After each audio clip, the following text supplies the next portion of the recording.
দর্শক, করোনা মহামারীতে বিপর্যস্ত বিশ্ব আবারও নতুন রূপ দেখতে শুরু করেছে। ওমিক্রন নামে করোনার এই নতুন ভেরিয়েন্ট নিয়ে বিশ্বের বিভিন্ন দেশ যোগাযোগ বিচ্ছিন্ন করেছে দক্ষিণ আফ্রিকার সাথে। যুক্তরাষ্ট্রের নিউ ইয়র্কে জারি করা হয়েছে জরুরি অবস্থাও। এসব নিয়ে আলোচনা করব ভয়েস অব আমেরিকা ও আরটিভি যৌথ অনুষ্ঠান আমেরিকা রাজনীতিতে। আপনাদের সঙ্গে আছে আমি সৈয়দ আশিক রহমান। আজকের বিষয় যুক্তরাষ্ট্রের অর্থনীতিতে ওমিক্রনের প্রভাব। আর এই বিষয়ে আলোচনার জন্য আমাদের সঙ্গে যুক্ত হয়েছেন সাবেক রাষ্ট্রদূত মুন্সি ফয়েজ আহমেদ এবং যুক্তরাষ্ট্রের ফ্লোরিডা থেকে ডেমোক্রেটিক ক্লাবের প্রেসিডেন্ট জুনায়েদ আক্তার। আপনাদের আমন্ত্রণ আমেরিকার রাজনীতি অনুষ্ঠানে। আলোচনা শুরুতেই চলুন দেখে আসি ভয়েস অব আমেরিকার ওয়াশিংটন ডিসি স্টুডিও থেকে পাঠানো আরটিভির জন্য বিশেষ সাক্ষাৎকার। দর্শক, আপনাদের সবাইকে স্বাগত জানাচ্ছি আমাদের আজকের অনুষ্ঠানে। এই অনুষ্ঠানে আমার সাথে যোগ দিচ্ছেন ভয়েস অব আমেরিকার science reporter Steve Baragona. Steve, welcome to our show. Thank you. We know that in the last few days, if not more than that, Omicron, the new variant, is dominating news everywhere. And so far, it is spreading. In the United States of America, we have seen that state after state is now detecting more and more Omicron infection among people. And same goes for rest of the world. More and more countries are saying that they have got Omicron patients. What do we know about this new variant so far? So this variant first appeared in South Africa, or was first identified in South Africa. It was first identified during a big spike in cases in that country, and doctors there did some looking at the genetic sequence of the virus and found that it's changed a fairly significantly from the other variants that we have circulating. This one has something like it's got several dozen mutations in it compared to a handful of mutations that are found in variants like Delta. And some of those mutations have them concerned. They seem to make the virus more likely to spread more easily, and they may make the virus more able to get around the body's immunity. That's what's really got people worried, is that this might make the vaccines less effective. Now, before we get too far into that, you need to step back and say that so far, they seem to be working fine.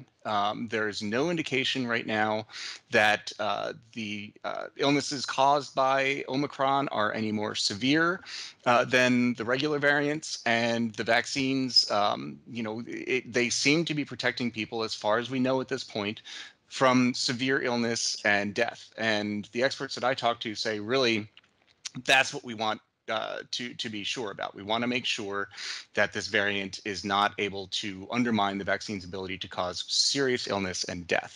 What we're seeing is an increase in what these infections called breakthrough infections, where people who are vaccinated may get sick, but so far they've been mild cases.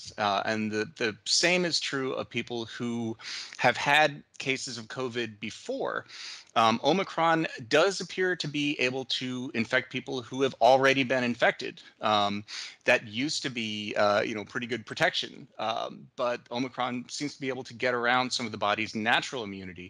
Now, again, it's important to say that those cases have been mild so far. So I think that's why the WHO and other experts are saying this is something to pay attention to, something to keep an eye on. It's definitely raised concerns, but it's not something to panic about at this point. We have also seen that this pandemic thing, and of course this Omicron as well, these are also dictating politicians around the world, including this country. President Biden has announced some measures in the light of these recent developments. What do we know about that? Yeah, this has been something that that the Biden administration really wants to get on top of, because when they came into office, the pandemic was we had just gotten the vaccines when the Biden administration came into office. They just started being distributed in the United States. So he was, very pleased to have presided over a widespread distribution of the vaccines. And, the initial response was good. The number of cases went down, things were opening up, and then Delta happened. And with Delta, there's been this frustration among American citizens, among people around the world, really, that we're taking a step backward, and this is bad from a political perspective. So Biden is really trying to get on top of this. He has announced some measures that are aimed at trying to kind of tamp this down, sending what he calls strike teams to some heavily affected areas that will increase the number of healthcare providers in these places. Some of these, some areas, hospitals have become overwhelmed because of the number of cases. And this will help to lighten the burden. He's trying to get more testing out to people, free testing, so that people so it makes it easy as possible for people to go get tested and find out if they have COVID, and then take the appropriate measures to limit the spread. They're trying to get more booster shots out to the public. Their officials here are really recommending that people get booster shots, which has been somewhat controversial because much of the world has not gotten their first shot. And so the administration wants to make sure that Americans get, as much protection as possible. So there have been, the experts are saying that these are good first steps, but they would like to have seen the administration go farther and make testing much more available. There's an issue of access. You need to get these tests out to where people are, and that's not covered in this plan. And some other things that, this is sort of a good first step, an important step, but a lot of experts are saying that they would like to have seen the administration go farther. As far as international travelers, there are now stricter conditions of traveling, including United States of America. And it is going to affect the global economy in so many various ways. We have seen that since the pandemic started, the global economy has been struggling. And this new variant, do you think it's going to affect the global economy in a big way? It's hard to know. There seems to be, as you mentioned, there have definitely been some travel restrictions that have been put in place. I think the question is really how much patience people have for these measures again. We've heard people saying that we're not going back to lockdown. I think there's going to be one of the biggest impacts is going to be how safe people feel to go out. It may be less, we have certainly seen governments putting in place restrictions on international travel, but I think what's going to be the bigger economic impact is how individuals decide they want to, take on the risks of going out again. I think a lot of people have just decided that they're just not going to lock themselves up anymore. So we're definitely seeing kind of a loosening of the willingness of people to lock down. There's just a lot of frustration out there. Whether that loosening up and having more people go out leads to more infections and more deaths, if that happens, you're likely to see people, go back into their corners. But I think initially, with a lot of things with Omicron, it's really soon to say, and there's a lot of variables out there, and there's just a lot we don't know, and we'll just have to wait and see. Many of our audience are in South Asia, in Bangladesh, and Bangladesh has a huge border with neighboring India. And India has already detected several Omicron patients in their country. And Bangladesh government has been very cautious about it. And they are also trying to enforce travel restrictions as far as possible. But hopefully, in the next few weeks, it will be more clear how deadly Omicron is compared to the earlier variants. So it's yet to see, yet to be seen. Anyway, but thank you so much, Steve, for your time today. Sure. One other thing I can mention is about some of those travel bans. Do you want to do? Yeah. So I think one of the issues that's come up with these travel bans is there's an indication that they may help slow down the spread of the virus early on, somewhat, but they don't. It's not going to keep the virus out. As we've seen in this country, we put in a travel ban as soon as the first cases were detected overseas. Shortly after the WHO made its announcement that this variant was on its variant of concern list. And here we are, just a few short days later, and we've got cases popping up all over the country. So the travel ban did not stop the virus from making it into this country. And there's a lot of concern that these travel bans are not going to make much difference no matter where they are put in place. That's seen as sort of a knee-jerk reaction and not necessarily based on science. So there's a lot of calls to kind of not impose these kinds of bans. They tend to be counterproductive and not terribly helpful. Right. A leading scientist in WHO, World Health Organization, said today that people should not panic about Omicron. Rather, people should be cautious. The way people were cautious as regards the COVID-19 initial pandemic, people should, practice their usual cleanliness routine and other things like that, wearing mask outdoors and wherever people, I think indoors, wherever many people are gathering, that kind of stuff. So I'm sure people will be mindful of that. But thank you very much, Steve Baragona, for your time today. Absolutely. Happy to do it.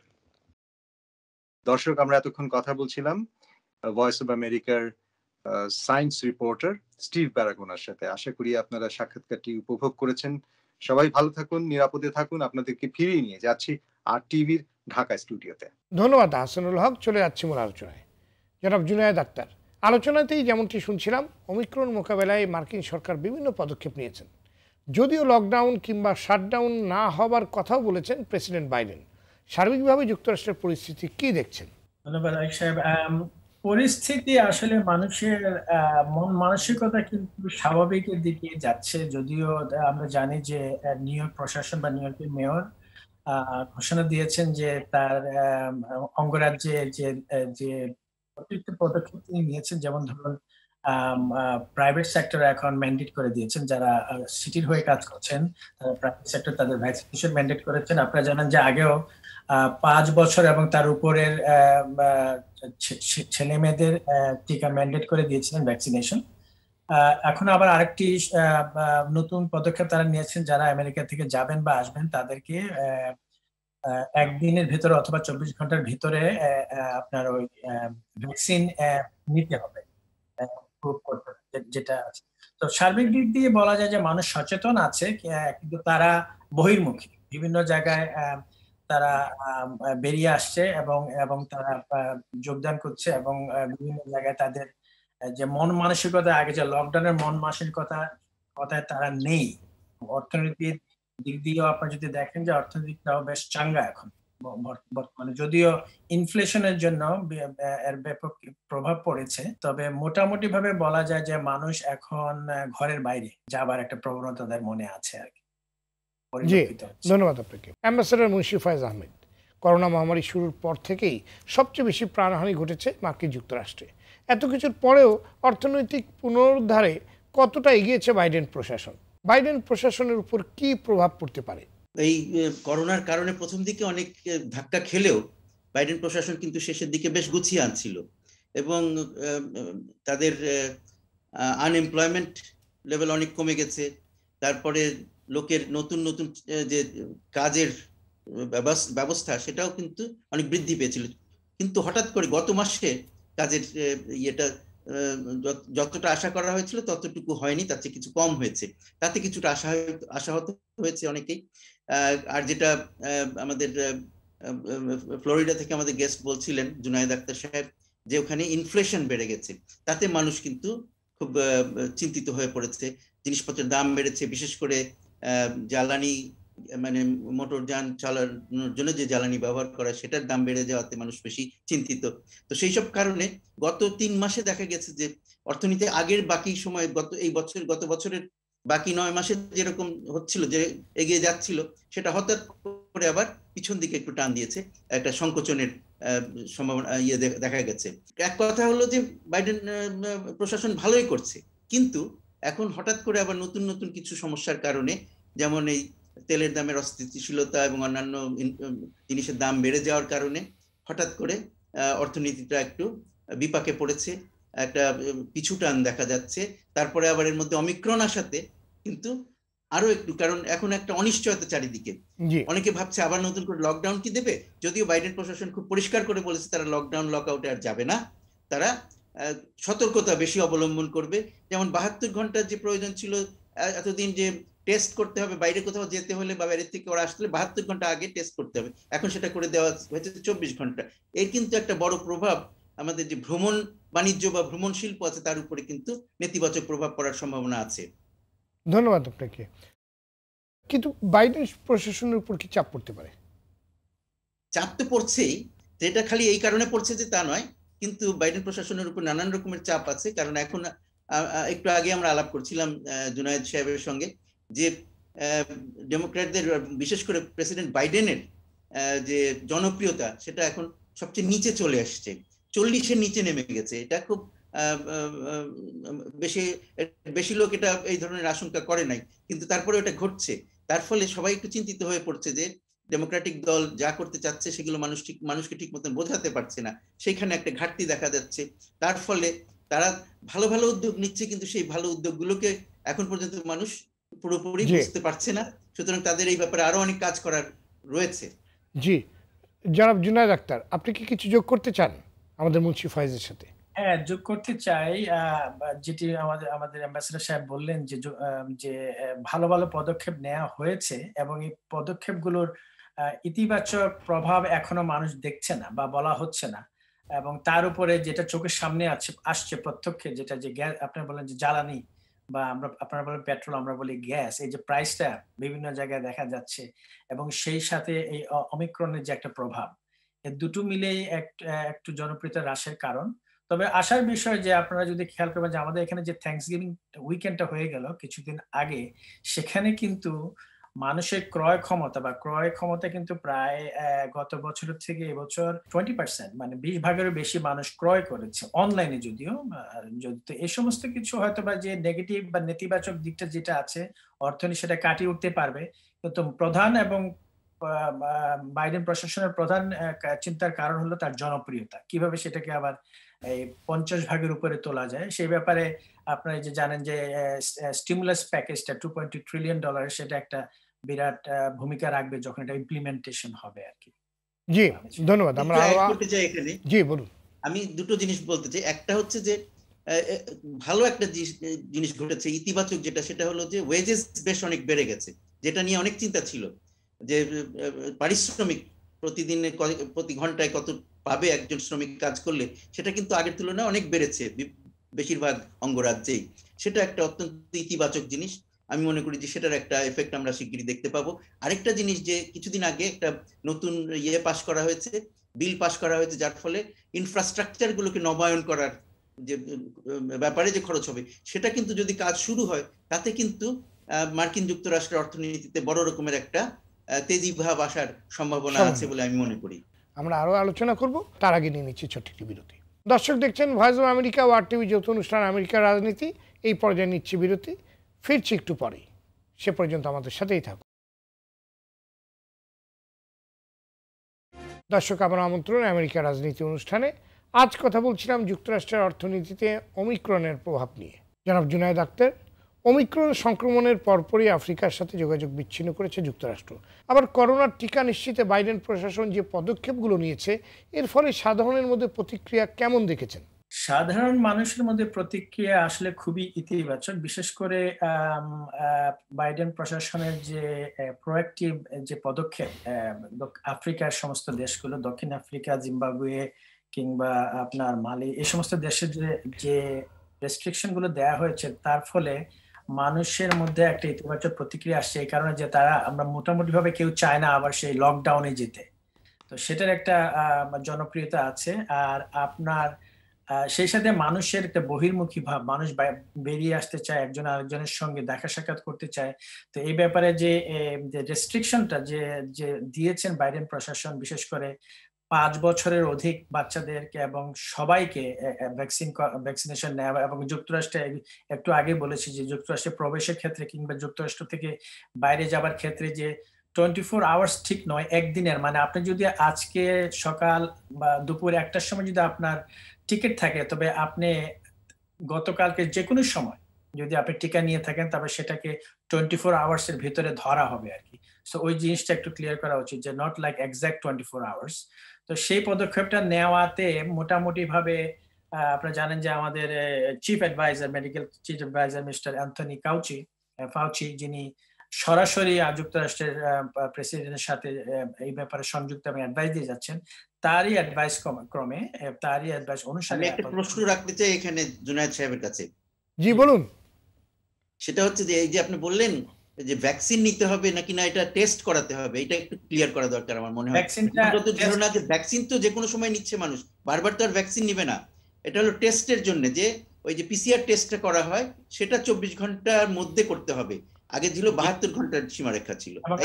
বলি, আপনি যদি fully ভ্যাকসিনেটেডও থাকেন কিংবা আপনার যদি booster নিতে নেওয়া থাকে, তারপরে কিন্তু আপনার ওই যে আপনি বললেন না যে পিসিবি, যেটা করোনা নেগেটিভ সার্টিফিকেট, সার্টিফিকেট আপনাকে নিতে হবে 24 আওয়ার্স ভেতরে, এবং সেই সনদটা আপনার সঙ্গে থাকতে হবে। তবে একটা জিনিস, ভালো জিনিস, যে আপনি যখন ভেতরে ঢুকবেন, যদি আপনি ধরুন বাংলাদেশ থেকে আমেরিকা আসছেন, যুক্তরাষ্ট্রে আসছেন, বাংলাদেশ থেকে নেবার পরে ভেতরে এসে আবার আপনাকে টেস্টটা করতে হচ্ছে না যদি আপনার ভ্যাকসিনেটেড থাকেন। জি, এটা একটা ভালো দিক, পজিটিভ দিক। জি, ধন্যবাদ আপনাকে অ্যাম্বাসেডর মুন্সি ফয়েজ আহমেদ। ওমিক্রন বিষয়ে বিশ্ব স্বাস্থ্য সংস্থা থেকে শুরু করে কোনো প্রতিষ্ঠানই সুনির্দিষ্ট কিছুই বলেননি। তারপরেও বিশ্বজুড়ে যে সতর্কতা, পরাশক্তিদের পদক্ষেপ, বিভিন্ন দেশের প্রস্তুতি সার্বিকভাবে বিশ্ব অর্থনীতিতে কি প্রভাব ফেলতে পারে, এটা তো সবাই বুঝতে পারছি যে এটা একটা বড় রকমের নেতিবাচক প্রভাব ফেলতে পারে। এই কারণে যে বেশিরভাগ উন্নত দেশ কিন্তু ঝট করে বিভিন্ন রকমের নিষেধাজ্ঞা জারি করে ফেলেছে। তারা অমুক দেশ থেকে লোক আসতে দেবে না, অমুক দেশ থেকে লোক আসতে দেবে না। আমরা বাংলাদেশেও আমরা কিন্তু এই নিষেধাজ্ঞা জারি করেছি কিছু দেশের ব্যাপারে। কিন্তু এই জিনিসটা, এখানে একটা পার্থক্য আমি দেখছি যে মার্কিন যুক্তরাষ্ট্র কিন্তু পুরোপুরি বন্ধ করে দিচ্ছে না, বলছে না যে অমুক দেশ থেকে কেউ আসতে পারবে না, কিন্তু আসার ব্যাপারে কতগুলো নিয়ম নীতি, আরো বেশি শক্ত কিছু নিয়ম নীতি এবং ব্যবস্থা গ্রহণ করছে তারা। তো সেই জিনিসটা আমার মনে হয় যে সবাই যদি ফলো করে, কারণ এই কথাটা এখন আপনারা নিশ্চয়ই দেখছেন যে ইউনাইটেড নেশনস থেকে শুরু করে অনেকেই কিন্তু এটাকে কি বলে কোভিড বলছে, কি বলে ট্রাভেল অ্যাপার্থাইড বলছে, ট্রাভেল অ্যাপার্থাইড। তার মানে এটার বিরুদ্ধে একটা রিয়াকশন শুরু হয়েছে। সুতরাং আমার মনে হয় সেটাতে আমরা, কারণ সবাই ভাবছে যে এর ফলে তো তাদের অর্থনীতি, যারা যারা নিষেধাজ্ঞায় পড়ে যাবে তাদের অর্থনীতি ক্ষতিগ্রস্ত হবে। তাছাড়া সাধারণভাবে সারা পৃথিবী জুড়ে যে ট্রাভেল বিজনেস আছে সেটা ক্ষতিগ্রস্ত হবে, এবং বিভিন্ন দেশের অর্থনীতি আরো বিভিন্নভাবে ক্ষতিগ্রস্ত হবে। এগুলো সব একটা সাথে একটা সংযুক্ত। তো তার ফলে, জি বলুন, আপনি বলে নেন, তারপর আমি যোগ করতে চাই। এই যে পদক্ষেপগুলো নেওয়া হয়েছে, কারণ হলো ওমিক্রনটার যে মানে বিস্তৃতি বা যে স্প্রেডটা কিন্তু অনেক গুণ বেশি ডেল্টা থেকে, এবং ধারণা করা হচ্ছে যে এই ওমিক্রনকে যদি কন্ট্রোল করা না হয় তাহলে কিন্তু ভবিষ্যতে যে আরেকটি কোভিড আসতে পারে সেটার কিন্তু ভয়াবহতা আরো বেশি। সুতরাং উন্নত দেশগুলোর যে পদক্ষেপগুলো নিচ্ছে, বিশেষ করে যুক্তরাষ্ট্র, কিন্তু দক্ষিণ আফ্রিকা কিন্তু বলছেন এটা একটি একতরফা সিদ্ধান্ত।